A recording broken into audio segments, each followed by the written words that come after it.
My name is Darius McCollum. Over the years, I have operated trains in the New York City subway system, Metro North, New Jersey Transit, and yet I have never been an employee of any of these agencies. Arguably the best trained driver New York City's Metropolitan Transportation Authority ever had. That's Darius McCollum. He's nearly spent half his life in jail for the crime of driving buses and trains. Please welcome the director of this Stranger Than Life, Truth is Stranger Than Fiction, true story. We've got Adam Irving here, and I have to tell you, this is an unbelievable journey that you take us on. You have dedicated, was it over 3 years of your life to telling this story? How did you first learn of Darius? I actually read about him on Wikipedia. I was doing some research, to come up with my next idea for a great documentary. And I was reading about people who are obsessed with trains, and he was obviously the perfect example of that. Yeah. And I was just hooked by his story. So as a young boy, he pretty much figured everything else out that there is, that one would need to know to drive trains at 8. Yeah, memorized all 468 New York City subway stations by the time he was 8. And this was back in the 70s before the internet. Yeah. So people would call his house to get directions through the subway if there was a line down or construction, that sort of thing. And he is compelled to do this. He describes this as a marriage. He feels like he is married to the system. He feels like a superhero. This is his family. This is where he belongs. Yet he is in this revolving door. And it very much shines a light on the larger issue, which is the criminal justice system and how it treats people with any sort of mental illness on any sort of spectrum. Talk to us about what you discovered as you went deeper into his story. I discovered that he truly is addicted. It doesn't matter if you put him in jail for 30 years, 100 years. When he gets out, he goes back. Because when he's on the inside, he's not given therapy or any of the tools to actually rehabilitate himself so that when he gets out, he can find a legal way to channel his passion into something. Yeah, this compulsion.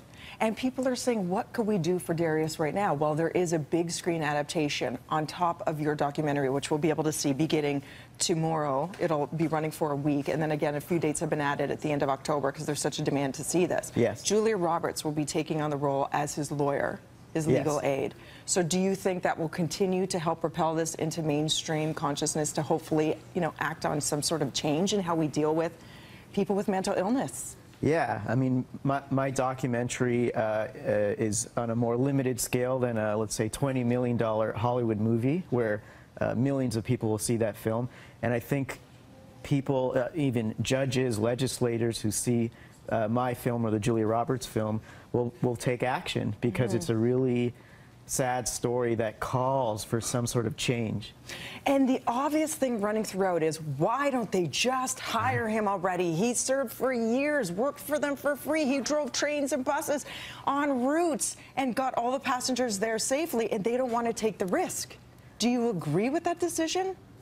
I don't, but I think because of insurance reasons and because Darius has embarrassed them by showing how easy it is to take their vehicles without getting caught, they don't want to reward his bad behavior with a job, even though that would make the most sense. And also, there may be passengers on the train that would say, I don't want my kids being taken to school by a 20-time felon. And to think he is in maximum security prison with the worst of the worst. Yeah, never hurt anyone or damaged any property. Doesn't belong there. And put in solitary confinement because they are worried that inmates will access information as to the underground system.